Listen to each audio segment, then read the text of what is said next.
সালাম আলাইকুম। হ্যাঁ, আমি বগুড়া থেকে আরিফ বলছিলাম। আমার আহ, তিনটি বিষয় জানা রয়েছে। প্রথমত, এই যে রমজান মাস শুরু হয়েছে, বাচ্চাদের কত বছর বয়স থেকে রোজা রাখতে পারবে বাচ্চারা, এটা একটা বিষয়। দ্বিতীয় বিষয়টা হচ্ছে তারাবিতে দেখা যায় যদি কোনো কারণে খারাপ লাগে বা ক্লান্ত থাকে, সেক্ষেত্রে কি 20 রাকাতের কম পড়া যাবে কিনা, বা এটা নিয়ে যে বিতর্ক দেখা যায় যে কম পড়বে নাকি এটা নিয়ে বিতর্ক করবে, এটা একটা বিষয়। আর তৃতীয় যে হচ্ছে জাকাত দেওয়াটা ইসলামে কতটা গুরুত্বপূর্ণ, এই তিনটা বিষয় আমি একটু জানতে চাই। ধন্যবাদ আরিফ ভাই, আপনি দেখতে থাকুন, আমরা ইনশাআল্লাহ আপনার প্রশ্নের উত্তর দিচ্ছি।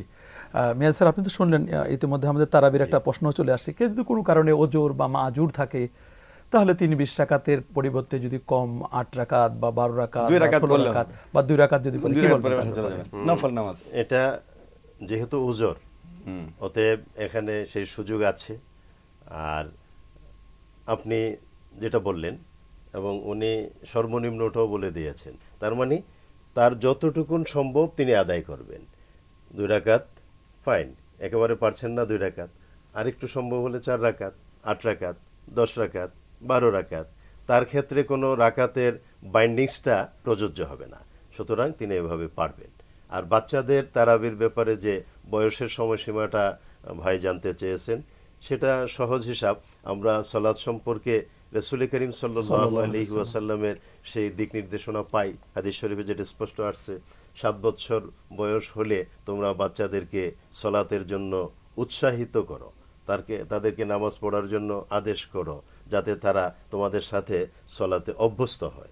10 বছর বয়স যখন হয়ে যাবে, তখন তাদেরকে একটু তাগিদ দাও, তার মানে একটু কঠিনভাবে বলো, এবং তাদেরকে প্রয়োজন বোধে বিছানা পৃথক করে দাও এবং হালকা প্রহার করো। এটা হলো নামাজের ক্ষেত্রে, নামাজের ক্ষেত্রে সেম তো রোজার ক্ষেত্রে। সেম। রোজা এখন নামাজের ক্ষেত্রে যেহেতু এটা উনি বলেছেন, রোজার ক্ষেত্রে যে তারাবি, তো তারাবির সালাত ওই ক্ষেত্রেও বাচ্চাদের বয়স যখন 10 হয়ে যাবে, তখন তারা তো অটো যাবেই। 7 বছর বয়স থেকেই বাচ্চারা আমাদের সাথে যাবে। ইভেন তার আগেও যদি, এর চেয়ে 7-এর চেয়ে কম বয়সেও যদি যেতে চায়, তাদেরকে আমরা নিরুৎসাহিত করব না। জাকাতের একটি মানদণ্ড আল্লাহ রসুল বলে দিয়েছেন, এবং এটি ফরজ হয়েছে কোরআনের দ্বারাই। তো সেখানে হলো যে কারো মালিকানায় 7.5 ভরি স্বর্ণ অথবা 52.5 ভরি রূপা, এই দুইটা হলো মূল মানদণ্ড, স্ট্যান্ডার্ড। 20 মিসকাল। তো এই যদি এসে যায়, অথবা এই দুটি মানদণ্ডের সমপরিমাণ ব্যবসা পণ্য থাকে, ব্যবসা পণ্য বিক্রির জন্য রাখা, সেটি যে কোনো ধরনের ব্যবসা পণ্য হোক, কারো গাড়ি রেখেছে বিক্রির জন্য, জমি ক্রয় করে রেখেছে বিক্রির জন্য, আর অন্যান্য খাদ্য পণ্য বস্ত্র যা হোক, এইগুলোর মানদণ্ড হলে এটাই যে, তো এই পরিমাণ হলে পরেই তার উপর জাকাত ফরজ হবে। এরপর এটা আদায় করতে হবে চান্দ্র বর্ষের, মানে আরবি বর্ষের 1 বছর পূর্ণ হওয়ার পরে।